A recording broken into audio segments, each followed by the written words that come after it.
प्रिय भावको जय श्री कृष्ण। आज मैं आपको कुछ महत्वपूर्ण जानकारी दे रहा हूँ। देखिए, अगर घर में अलग अलग शयन कक्ष हों तो घर के मुखिया का शयन कक्ष नैऋत्य दिशा में होना चाहिए। नैऋत्य दिशा कहते हैं पश्चिम और दक्षिण के कोने में, ठीक है ना। इस दिशा में घर के मुखिया का शयन कक्ष होना चाहिए। अगर आप कोई बदलाव कर रहे हैं मकान में तो नैऋत्य कोण में, नैऋत्य का मतलब वही है दक्षिण पश्चिम का कोना, मैं बार बार नहीं बताऊंगा, आप ठीक है ना, समझ लेना। नैऋत्य कोण में कोई बदलाव नहीं करें। बरामदा या किसी मकान चबूतरा का ढलान जो है नैऋत्य कोण में की तरफ नहीं होना चाहिए। ढलान नैऋत्य की तरफ ऊंचा होना चाहिए। अब देखिए, नैऋत्य कोण में जो नीचा हो भूखंड और वहाँ कीचड़, यानी कोई ऐसा भूखंड हो जिसमें नैऋत्य कोण नीचा हो और वहाँ कीचड़ और तालाब हो, तो ऐसा मकान, ऐसा प्लॉट चाहे सस्ता ही क्यों नहीं मिल रहा हो, क्रय नहीं करना चाहिए।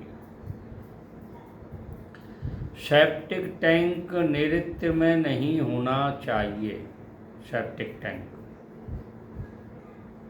अन्य भूखंड को नैऋत्य कोण से मिलाना चाहें तो किसी और भूखंड को नैऋत्य कोण में नहीं मिलावें, चाहे वो सस्ता ही क्यों न मिल रहा हो। नैऋत्य कोण को आगे नहीं बढ़ाना चाहिए। नैऋत्य कोण की बाउंड्री वाल गोलाई में हो या कोणीय बना सकते हैं। चाहे तो गोलाई बनाए, चाहे कोण 90 अंश का कोण देके भी बना सकते हैं, परंतु भीतर थोड़ा बहुत निर्माण अवश्य कराएं। यदि ऐसा नहीं कराते हैं तो आपको दिक्कत आती है, ठीक है ना। सामान्यतः नैऋत्य कोण में खिड़की नहीं बनाई जाती। अगर खिड़की ऐसा होता है, मान लो नैऋत्य कोण में अगर खिड़की बनी हुई है तो ईशान कोण में खिड़की अवश्य बनानी चाहिए, क्रॉस वेंटिलेशन हो जाएगा। निर्माण कार्य नैऋत्य में रुक रुक कर न करावें। विलंब के परिणाम भयानक होते हैं। यानी नैऋत्य कोण में एक साथ निर्माण कार्य कराना चाहिए, रुक रुक के नहीं कराना चाहिए। निर्माण के दौरान परिवार का कोई सदस्य, नैऋत्य कोण में अगर निर्माण हो रहा है तो कोई सदस्य यात्रा पर नहीं जाए, टालने का प्रयास करें। नैऋत्य में कूप और गड्ढे शुभ नहीं होते।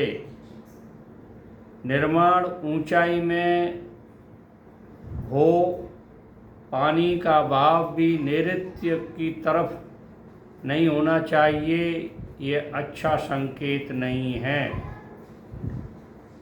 निर्माण कार्य ईशान से, ईशान कोण उत्तर और पूर्व का कोना ईशान कोण कहते हैं उसको। ईशान कोण से अग्नि कोण ऊंचा हो। अग्नि कोण होता है पूर्व और दक्षिण का कोना, और इससे भी ऊंचा नैऋत्य कोण होना चाहिए, जिसकी मैं अभी चर्चा कर रहा हूँ, दक्षिण पश्चिम का कोना। नैऋत्य कोण में अगर प्लॉट के साथ में कोई नाला आदि हो तो 1-2 फीट छोड़ करके निर्माण कार्य करना चाहिए। नैऋत्य को दुर्भाग्य का अर्थ कहा जाता है, दुर्भाग्यशाली कौन होता है।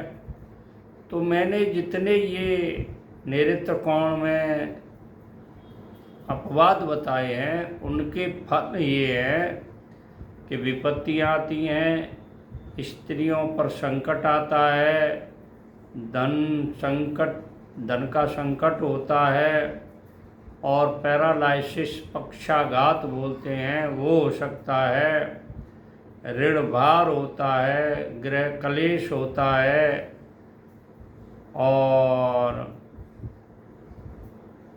जो रिश्तेदार हैं, भृत्य हैं, पुरुषों पर संकट आता है,